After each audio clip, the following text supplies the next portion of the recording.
Assalamualaikum warahmatullahi wabarakatuh.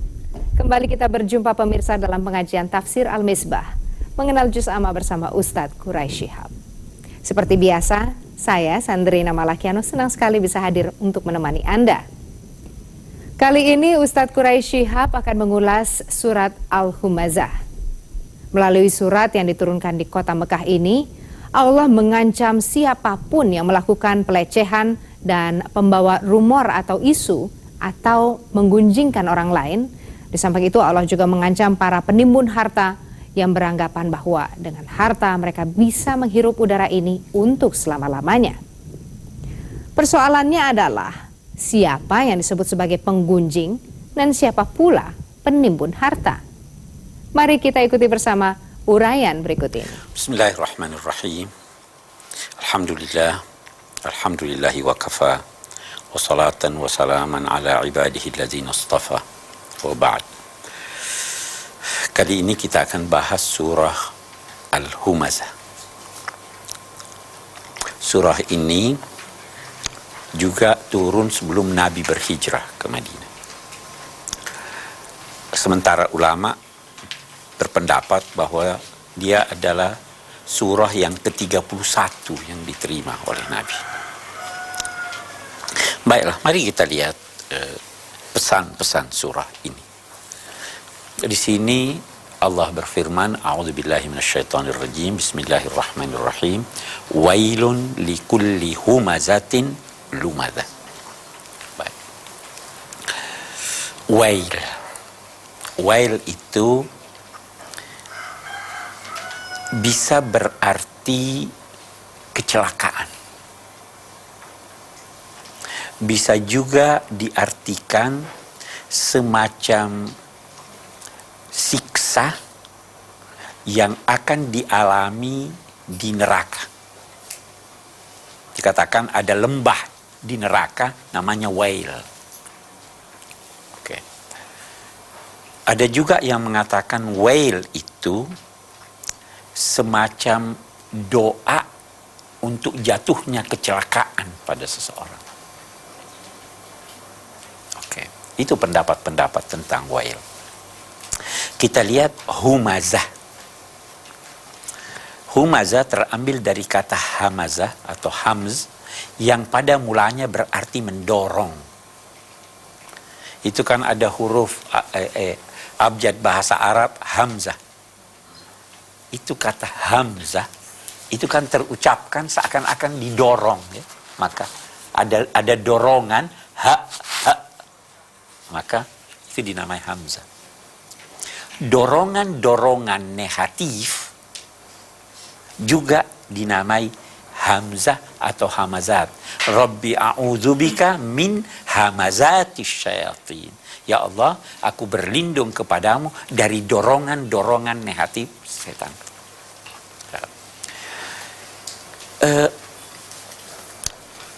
Hamaz ini bisa berarti dorongan secara fisik.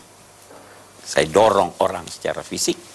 Bisa juga berarti dorongan dengan lidah atau kata-kata.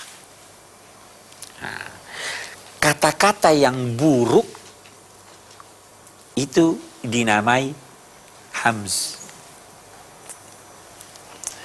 Biasanya kata-kata buruk menyangkut orang lain itu terucapkan waktu orang itu tidak ada. Sehingga humazah atau hamz diartikan sebagai, kalau dalam bahasa Indonesia memfitnah, sebenarnya dalam bahasa Arab ghibah. Menyebut keburukan orang lain sedang yang bersangkutan tidak ada. Ghibah itu terambil dari kata ghaib. Orangnya tidak ada, Anda sebut keburukannya. Nabi pernah ditanya, bagaimana kalau memang dia buruk? Apa tidak boleh saya cerita keburukannya? Kata Nabi, itulah ghibah. Kalau dia tidak buruk lantas Anda ceritakan keburukannya, itu namanya buhtan, kebohongan besar. Nah, jadi kita bisa terjemahkan humazah, para yang sering mengumpat, yang sering menceritakan keburukan orang. Lumazah itu berarti mengejek dengan cara kerlingan mata, gerak-gerik, mencontohkan dia punya gerak atau ucapan dengan tujuan mengundang tawa dan ejekan. Baik yang diejek itu ada di depan Anda, yang mengejek maupun tidak ada. Itu lumazah. Oke. Kita lihat sekarang. Likulli. Ini yang perlu kita garis bawahi. Likulli. Celakalah, nerakakah, kerugiankah yang akan menimpa likulli setiap pengumpat dan pencela. Oke. Kalau saya berkata begini, coba.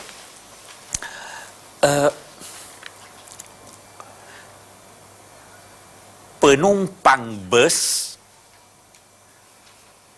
turun,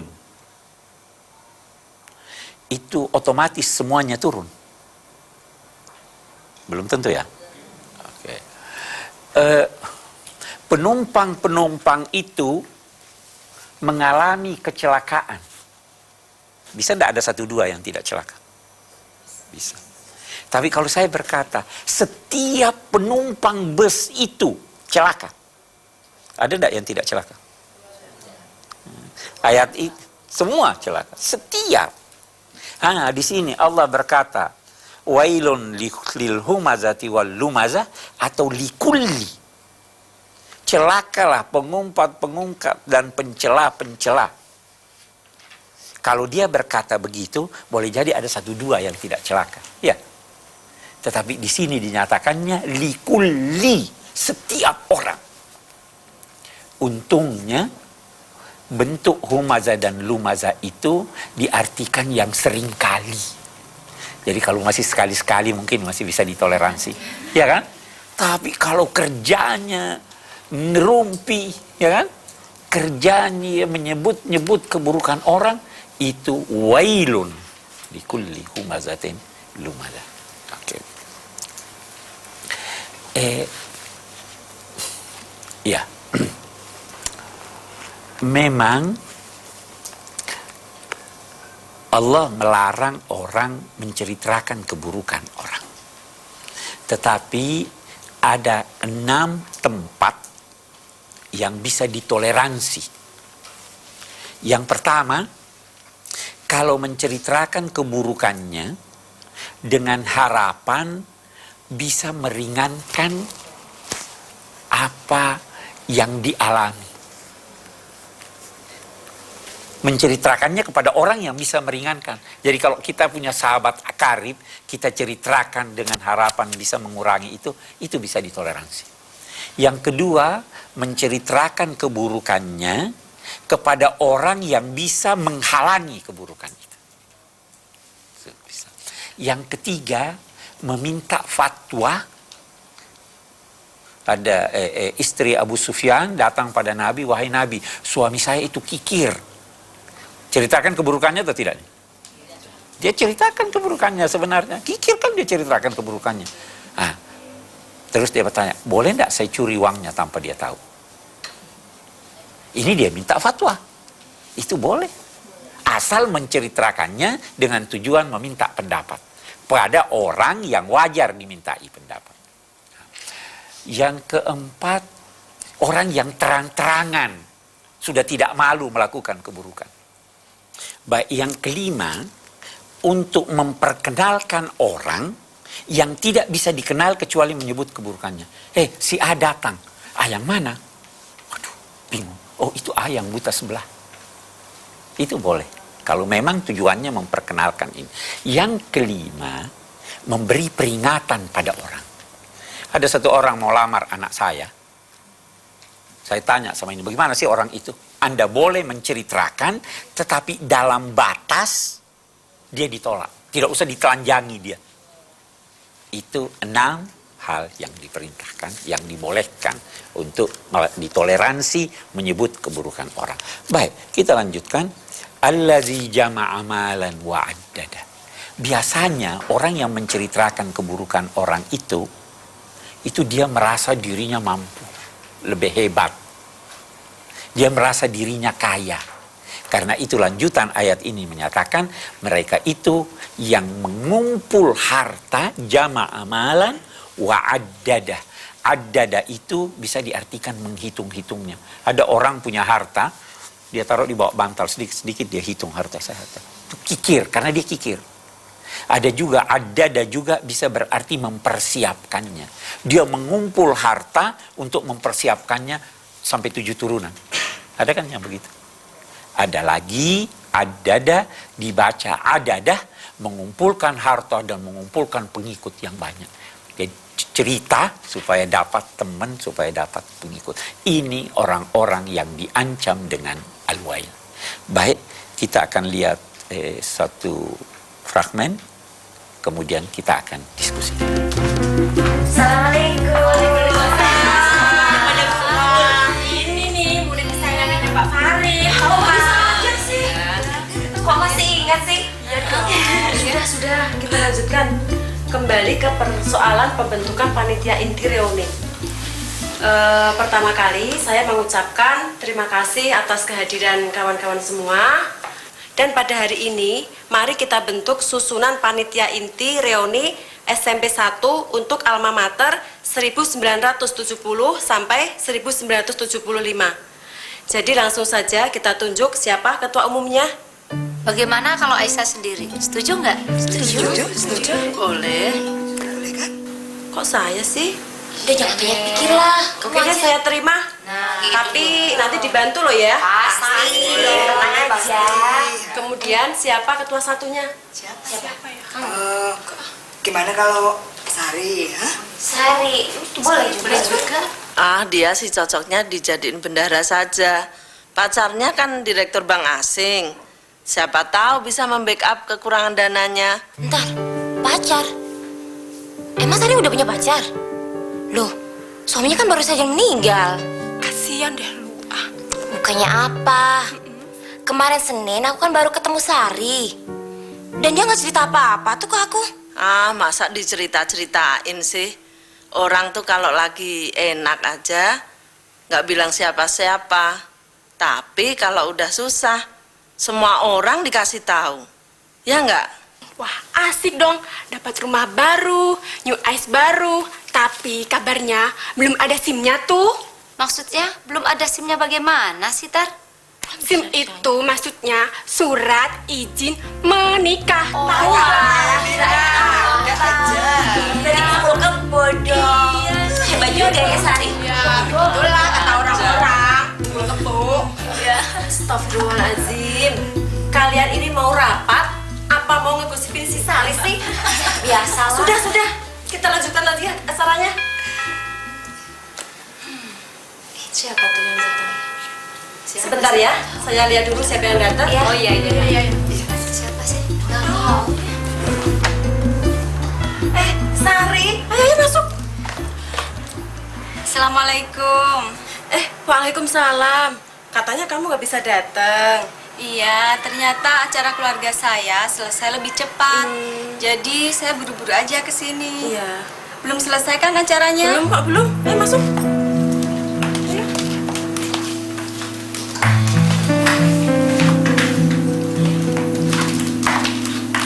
Assalamualaikum. Nih, ternyata Sari bisa hadir di tengah-tengah kita. Ayo, siapa yang mau bertanya ke Sari? Nggak perlu, Ais. Saya tahu kok apa yang akan mereka pertanyakan tentang diri saya. Paling-paling juga tentang gosip status janda saya. Teman-teman sekalian, belakangan ini saya sedang dirundung musibah. Suami saya meninggal, dan kesedihan itu belum berlalu dari hati saya. Tapi kalau di luar saya digosipkan dengan seorang pengusaha, dapat mobil mewah, dapat rumah. Saya sendiri tidak tahu siapa yang menyebarkan gosip keji ini.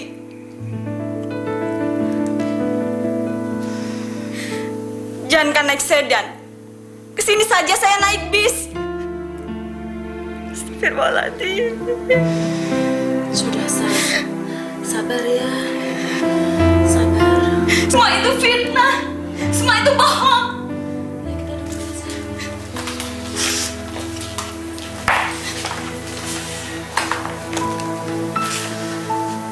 Ya kawan-kawan, sebaiknya acara kita skorsing dulu. Kita hibur hati Sari yang masih diliputi kesedihan. Dan saya minta kepada kawan-kawan, mulai dari sekarang, berpikirlah yang positif. Apabila mendengar kabar yang belum tentu benar. Kasihan kan kalau dia digosipin? Ingat loh, fitnah itu lebih kejam daripada pembunuhan. Ngeri bukan? Ya sudah, silahkan makan dulu ya. Ayo, silahkan makan dulu.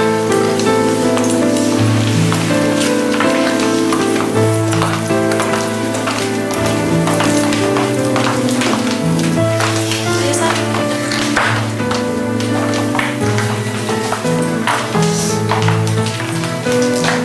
Anda.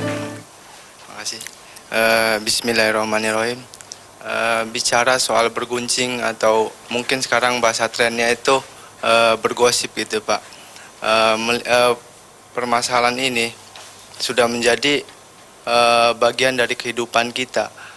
Kita mungkin bisa lihat di berbagai macam paket gosip di televisi gitu. Sehingga semua orang bisa dengan mudah mengetahui rahasia orang lain. Lalu yang menjadi pertanyaan saya, melihat fenomena ini, bagaimana fenomena ini kaitannya dengan hadis Nabi yang berbunyi man satara musliman satarallahu lahu yaumal qiyamah. Terima kasih. Ya, pergunjingan dimanapun, apakah di TV atau di luar TV, sebenarnya terlarang. Terlarang. Paling tidak yang bersangkutan rugi dari segi waktunya habis buat itu. Belum lagi menimbulkan kebencian di kalangan orang. Itu satu. Memang fenomena ini barangkali menunjukkan rendahnya kesadaran beragama. Kesadaran orang tentang perlunya waktu. Ini kan berkaitan, surah ini kan berkaitan dengan wal asri yang tadinya itu.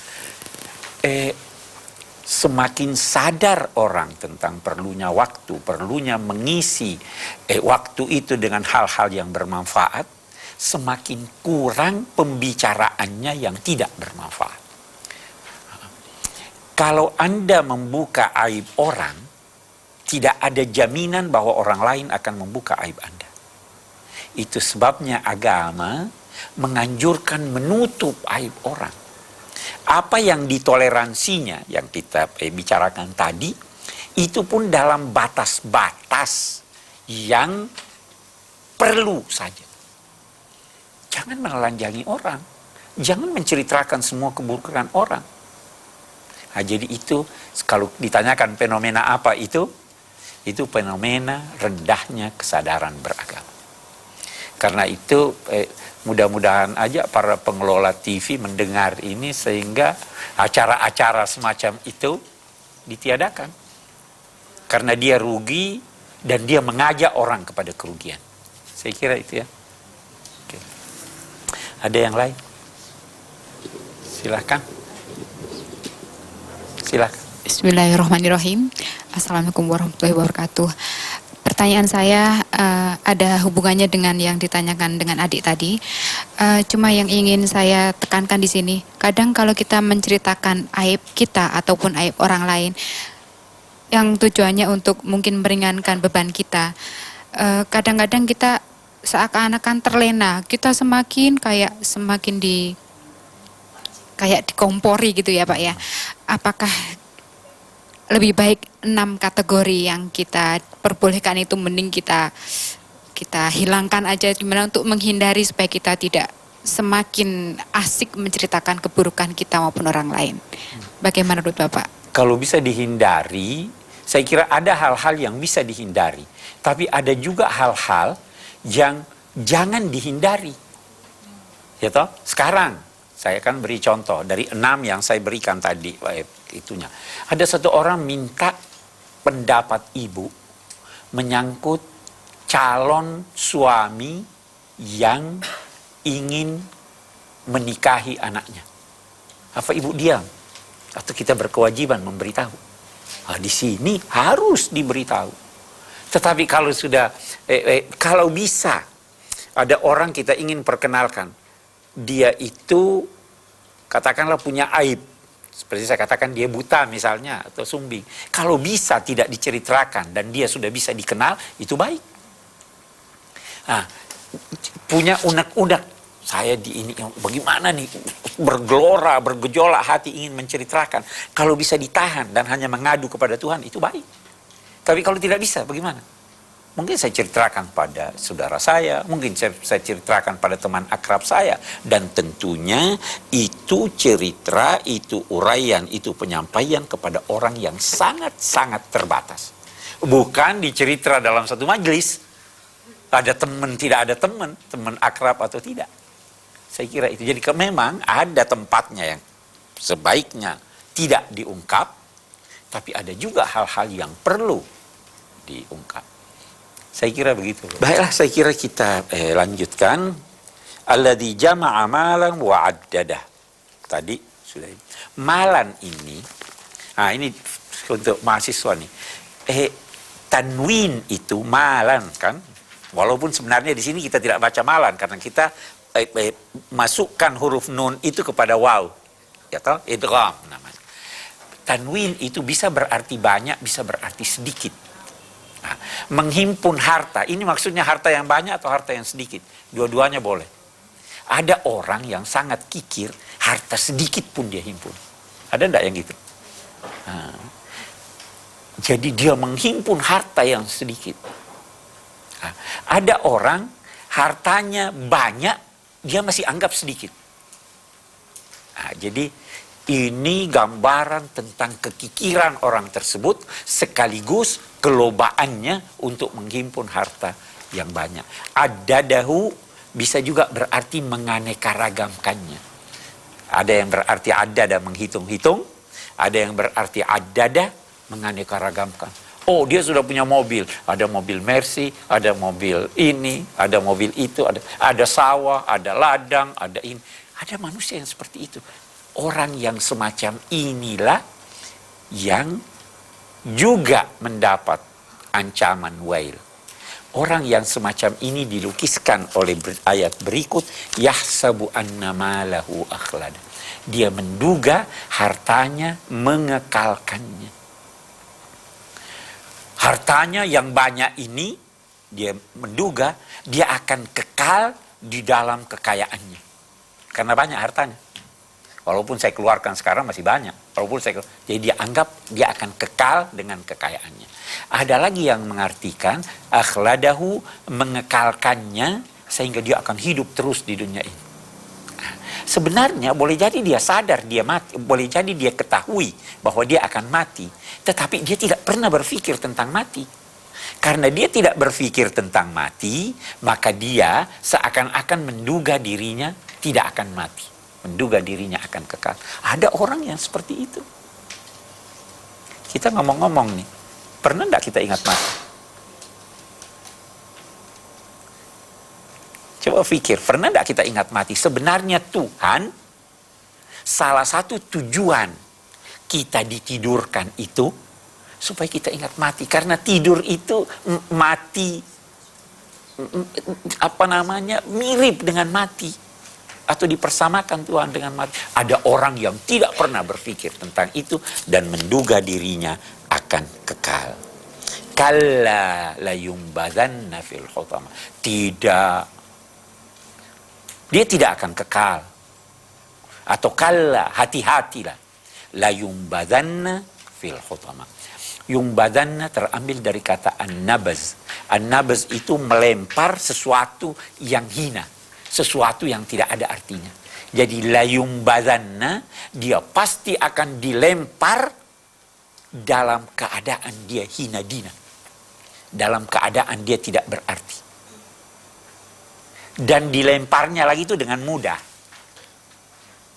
dia pasti akan dilemparkan dengan mudah serta dengan hina dina ke al-hutamah. Hutamah itu terambil dari kata hatama atau hatama, hancur. Hutamah sesuatu yang sangat menghancurkan. Wa ma adraka mal hutamah. Apa yang menjadikan engkau tahu tentang al-hutamah? Kamu nggak tahu itu hutamah. Akal kamu tidak akan sampai untuk menjangkau hakikat hutamah. Kalau ma adraka itu digunakan Al-Quran untuk hal-hal yang tidak bisa terjangkau oleh akal pikiran manusia. Itu sebabnya sorga, wa ma adraka ma illiyun. Neraka, wa ma adraka mal hutamah di sini. Yang dimaksud di sini neraka. Bintang, wa ma adraka mat thariq. Kita tidak bisa tahu itu bintang, terlalu jauh. Nah, wa ma adraka mal hutamah dinyatakannya narullahil muqadah. Apinya Allah yang menyala-nyala. Nah, saya mau beri gambaran ini. Kenapa dia katakan apinya Allah? Nah, kita beri ilustrasi. Kalau ada seorang miskin, ada orang kaya. Si miskin namanya A, si kaya namanya B. Terus saya katakan, dia pergi ke rumah si A. Bayangan Anda, A yang miskin ini rumahnya megah atau tidak? Pasti dia miskin, pasti rumahnya gubuk. Nah, oh dia pergi ke rumah si B yang kaya raya. Apa bayangannya tentang rumahnya si B ini?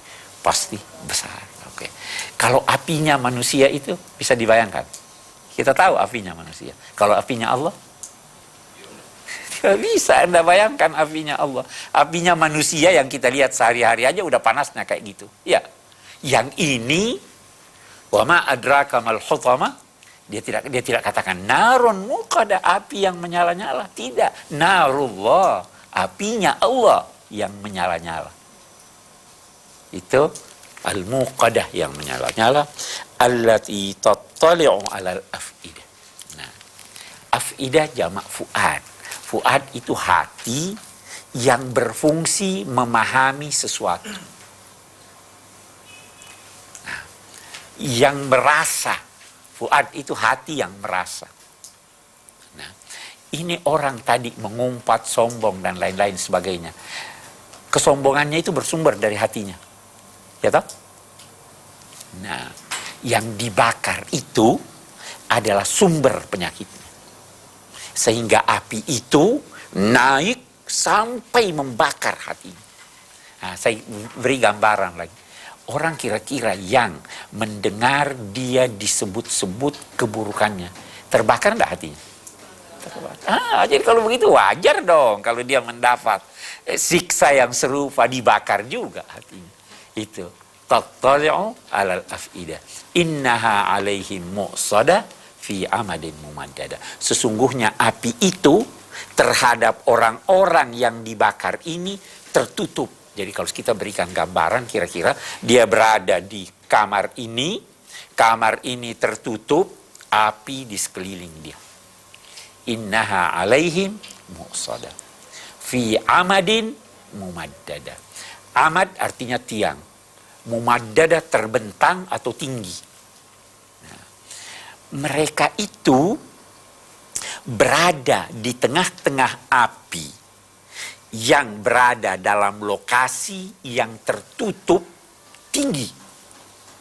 Nah, bisa juga diartikan mereka itu berada di dalam suatu lokasi dan diikat di tiang-tiang yang tinggi. Jadi fi amadin mumaddada bisa menjelaskan tentang api itu, bisa juga difahami menjelaskan orang-orang yang dibakar itu. Kalau yang dijelaskan orang-orang yang dibakar, itu artinya mereka diikat di tiang-tiang yang tinggi. Api di sekelilingnya membakar. Kalau menjelaskan api itu, bahwa api itu berada di suatu lokasi, lokasi itu tertutup dan mempunyai tiang-tiang yang tinggi, sehingga kira-kira seperti di penjara kalau kita tahu kalau penjaranya temboknya rendah orang masih bisa melompat boleh jadi. Tapi ini fi amadin mumaddada. Ada beberapa hal di sini yang perlu kita garis bawahi. Yang pertama, yahsabu anna malahu akhlada. Hartanya. Hartanya itu kan berbentuk tunggal ya, hartanya. Kalau saya berkata harta mereka, itu berbentuk jamak. Nah, Al-Quran terulang kata hartanya maluhu 6 kali. 5 kali kecaman.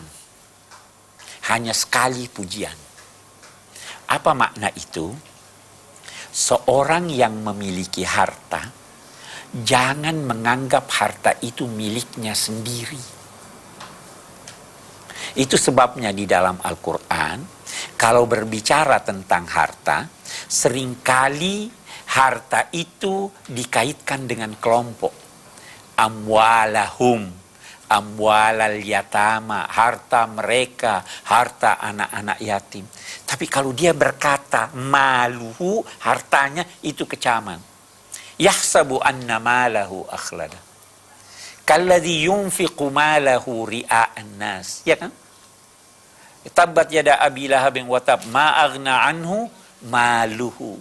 Semua. Jadi jangan Anda menganggap harta yang Anda miliki adalah harta pribadi Anda. Kalau Anda menganggapnya harta pribadi, maka itu Anda dikecam. Ini yang difahami dari ini. Kalau Anda menganggapnya harta pribadi, tetapi menyerahkannya kepada semua orang, maka itu Anda terpuji. Itu sebabnya ada sekali yang terpuji, yu'ti malahu yatazakka.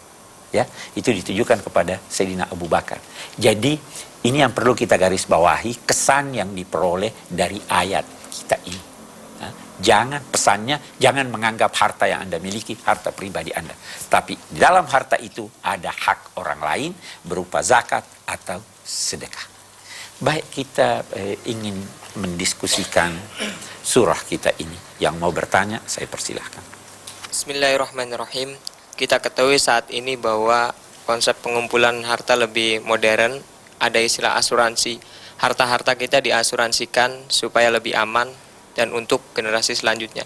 Yang saya tanyakan adalah bagaimana kaitan dengan ayat alladzi jama'a malahu wa addadah itu sendiri tentang konsep asuransi, Pak Ustadz. Terima kasih.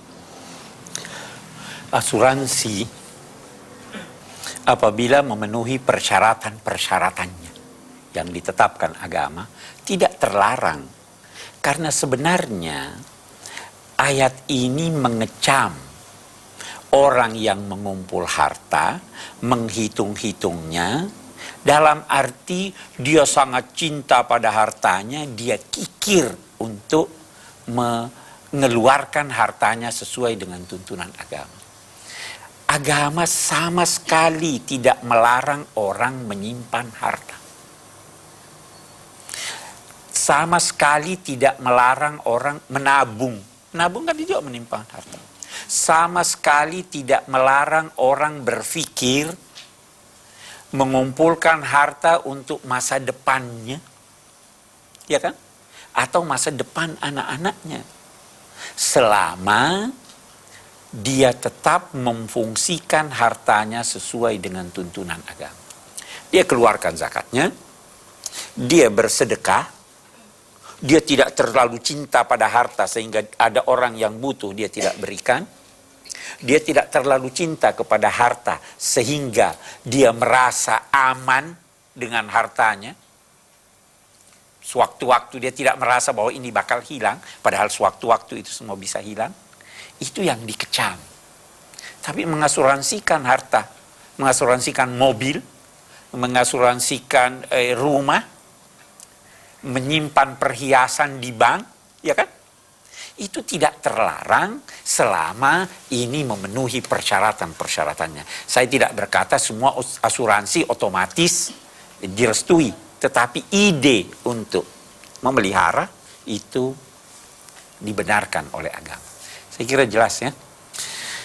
Baik, kalau tidak ada lagi, kita akan mengambil Apa kira-kira kesimpulan yang dapat kita tarik dari surah ini?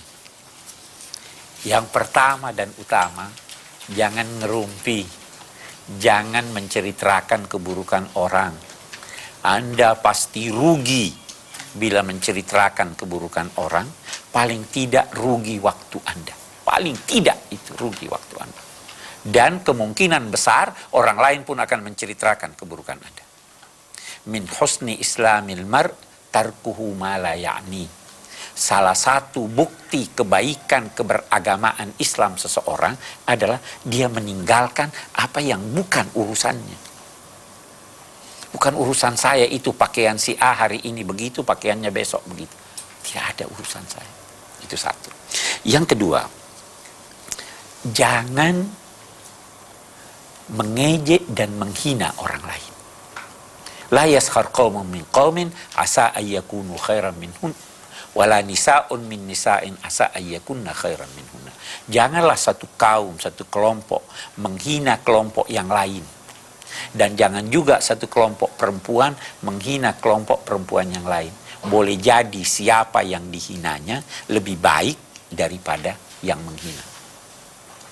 Ini ayat menggarisbawahi perempuan. La yaskhar qaumun, jangan satu kelompok lelaki menghina kelompok perempuan, kelompok yang lain, jangan juga kelompok perempuan, menggarisbawahi. Kata ulama, karena biasanya yang menghina dan banyak mengumpat itu perempuan dibanding dengan lelaki.